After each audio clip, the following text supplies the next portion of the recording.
नमस्कार दोस्तों, कैसे हैं आप। उम्मीद करता हूँ बहुत बढ़िया होंगे। दोस्तों, आज हम बात करेंगे सावन के महीने की। सावन का महीना सिर्फ रिमझिम फुहारों और हरी भरी प्रकृति का उत्सव नहीं है, यह हमारे भीतर छिपे शिवत्व को जगाने का एक प्राकृतिक समय भी है। और जब बात अंतिम सोमवार की आती है तो यह महत्व कई गुना बढ़ जाता है। अक्सर लोग इसे सिर्फ एक पारंपरिक व्रत मानते हैं, लेकिन क्या आप जानते हैं कि सावन के इस आखिरी सोमवार का एक गहरा आध्यात्मिक और वैज्ञानिक रहस्य भी है। आज के इस वीडियो में हम किसी अंधविश्वास या रूढ़िवादिता की बात नहीं करेंगे। हम बात करेंगे उस परम चेतना की जो इस दिन प्रकृति और हमारे शरीर में घटित होती है। चलिए हम इस आध्यात्मिक सफर पर साथ चलते हैं। दोस्तों, मैं हूं एनपी सुशील और इस वक्त आपका हार्दिक स्वागत करता हूं चैनल नागा साधना में। सबसे पहले समझते हैं कि सावन और शिव का रिश्ता क्या है और फिर हमारा और शिव का रिश्ता क्या है। तो वीडियो में अंत तक बने रहिएगा, क्योंकि अंतिम जानकारी आपके ज्ञान को चरम सीमा तक ले जा सकता है। सावन के महीना का मतलब है जल तत्व की प्रधानता, और हम सभी जानते हैं कि मनुष्य के शरीर में 60 से 70% जल तत्व की प्रधानता होती है। इस नाते हमारा और सावन का खास संबंध है, और चूंकि सावन का संबंध शिव से है तो इन तीनों की कड़ियों को एक साथ जोड़ने पर हम पाते हैं कि मनुष्य का शरीर सावन और शिव तीनों एक ही तत्व जल तत्व से बना है।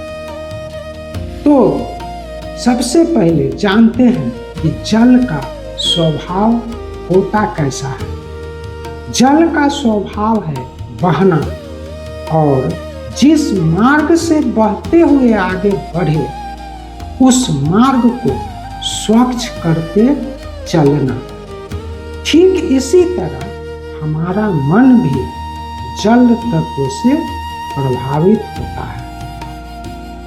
ज्योतिष और आध्यात्म में चंद्रमा को मन का कारक माना गया है, और भगवान शिव ने उसी चंद्रमा को अपने मस्तक पर धारण किया है।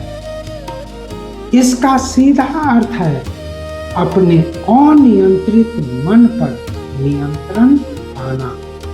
पूरे सावन मास में जब हम व्रत, ध्यान और पूजा जब तक करते हैं तो हम अपने बिखरे हुए विचारों को समेट कर शिव यानी शून्य की ओर ले जाने का प्रयास करते हैं। शिव कोई व्यक्ति नहीं, बल्कि वह अनंत आकाश है।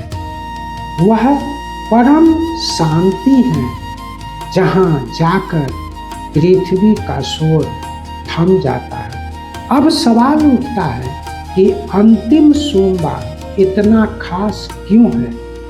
आध्यात्मिक दृष्टिकोण से किसी भी साधना, पूजा, जप तप का आखिरी चरण सबसे महत्वपूर्ण होता है। इसे हम पूर्णाहुति या सिद्धि का क्षण भी कहते हैं। सोचिए, आपने पूरे माह जो सात्विक भोजन किया, जो मंत्र जाप किए, जो पाठ किए या सुने और जो सात्विक व सकारात्मक विचार अपने भीतर संजोए, अंतिम सोमवार उन सभी ऊर्जाओं के एकत्रित होने का दिन है। यह ठीक वैसा ही है जैसे कोई किसान पूरे सीजन फसल की देखभाल करता है और अंत में फसल की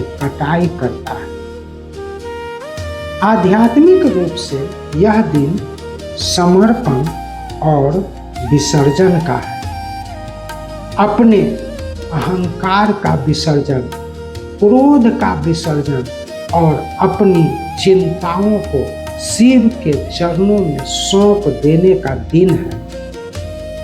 वास्तविकता यह है कि अंतिम सोमवारी को आपके द्वारा अर्पित जल की एक एक बूंद सिर्फ जल का अर्पण नहीं है, बल्कि आपके भीतर की बुराइयों जैसे आलस्य, कटुता, ईर्ष्या, द्वेष, अहंकार, क्रोध, लोभ, मोह आदि का शिवलिंग पर अर्पण है।